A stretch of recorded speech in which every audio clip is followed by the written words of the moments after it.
जय हिंद। आज का टॉपिक है अनेक शब्दों के लिए एक शब्द। अगर आप किसी भी एग्जाम की तैयारी कर रहे हैं जहां पे हिंदी पूछा जाता है तो यह टॉपिक आपके लिए इंपॉर्टेंट है। चलिए वीडियो की शुरुआत करते हैं। जो भी क्वेश्चन है सारे सिलेक्टेड क्वेश्चन हैं, किसी न किसी एग्जाम में पूछे गए हैं।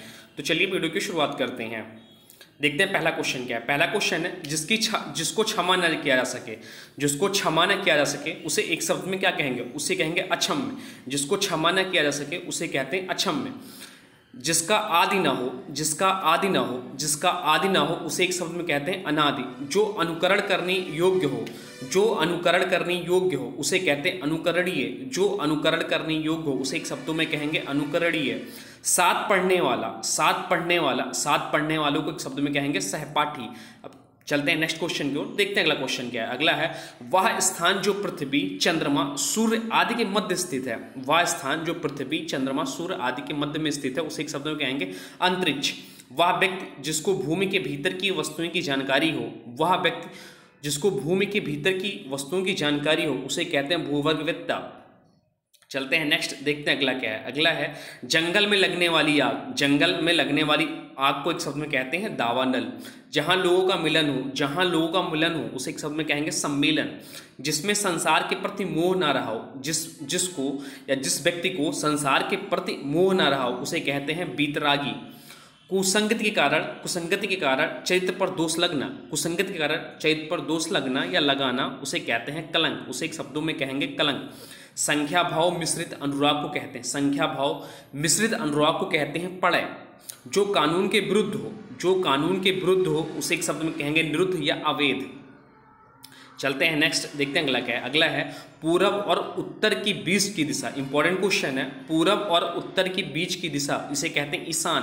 पूरब और उत्तर के बीच की दिशा को कहते हैं ईशान। उच्च कुल में पैदा व्यक्ति, उच्च कुल में पैदा व्यक्ति को कहते हैं कुलीन। जो इंद्र पर विजय प्राप्त कर चुका हो, जो इंद्र पर विजय प्राप्त कर चुका हो उसे कहते हैं इंद्रजीत। पाप करने के बाद स्वयं पाप करने के बाद स्वयं दंड मानना, पाप करने के बाद स्वयं दंड मानना उसे कहते हैं प्रायश्चित। पर्वत की तलहटी, पर्वत की तलहटी को कहते हैं उपत्यका। उपत्यका, पर्वत की तलहटी को कहते हैं उपत्यका। भला चाहने वाला, भला चाहने वालों को कहते हैं एक शब्द में हितैषी। किसी की सहायता करने वाला, किसी की सहायता करने वाला उसे कहते हैं सहायक। कंजूसी से धन व्यय करने वाला, कंजूसी से धन व्यय करने वाला उसे कहते हैं कृपण। चलते हैं नेक्स्ट, देखते हैं अगला क्वेश्चन क्या है। अगला है जिस स्त्री के पुत्र और पति ना हो, जिस स्त्री के पुत्र और पति ना हो उसे कहते हैं अवीरा। मछली की तरह आंखें वाली, मछली की तरह आंखें वाली उसे कहते हैं मीनाक्षी। मछली की तरह आंखें वाली को एक शब्द में कहेंगे मीनाक्षी। पीछे चलने वाला, पीछे चलने वालों को एक शब्द में कहते हैं अनुयायी या अनुगामी। जो सदा दूसरों पर संदेह करता हो, जो सदा दूसरों पर संदेह करता हो उसे कहते हैं संकालू। जिसका संबंध पृथ्वी से है, जिसका संबंध पृथ्वी से है उसे कहते हैं पार्थिव। एक ही समय में वर्तमान, एक ही समय में वर्तमान उसे कहते हैं समसामयिक। जो तत्काल सोचकर उत्तर दे सके उसे कहते हैं प्रत्युत्तरमति। जिसका हृदय में ममता नहीं है, जिसके हृदय में ममता नहीं है उसे कहते हैं निर्मम। जिसके पास कुछ भी ना हो, जिसके पास कुछ भी ना हो उसे कहते हैं अकिंचन। जिसकी आशा न की गई हो, जिसकी आशा नहीं की गई हो उसे कहते हैं अप्रत्याशित। पृथ्वी में तीन और पानी, पृथ्वी में तीन और पानी वाला स्थल, पृथ्वी में तीनों और पानी वाला स्थल उसे कहते हैं प्रायद्वीप। आदि से अंत तक उसे कहते हैं आधोपांत। विशिष्ट अवसर पर विशिष्ट लोगों के समक्ष दिया गया विद्वतापूर्ण भाषण उसे कहते हैं अभिभाषण।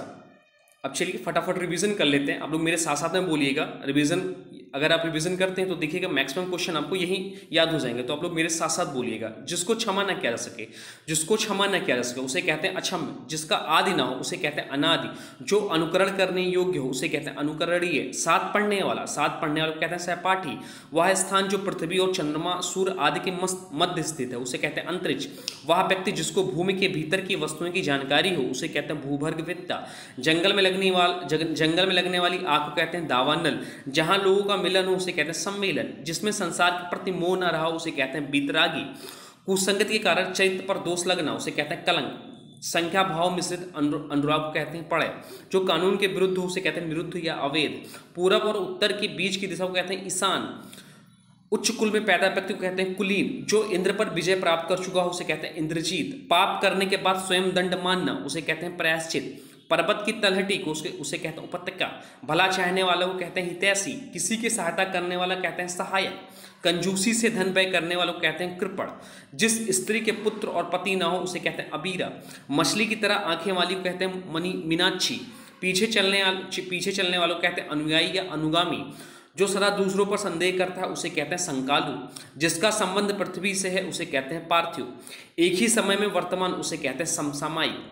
जो तत्काल सोचकर उत्तर दे सके उसे कहते हैं प्रत्युत्तरमति। जिसके हृदय में ममता नहीं है उसे कहते हैं निर्मम। जिसके पास कुछ भी ना हो उसे कहते हैं अकिंचन। जिसकी आशा न की गई हो उसे कहते हैं अप्रत्याशित। पृथ्वी में 3 और पानी वाला स्थल उसे कहते हैं पर्यायद्वीप। आदि से अंत तक उसे कहते हैं अधोपांत।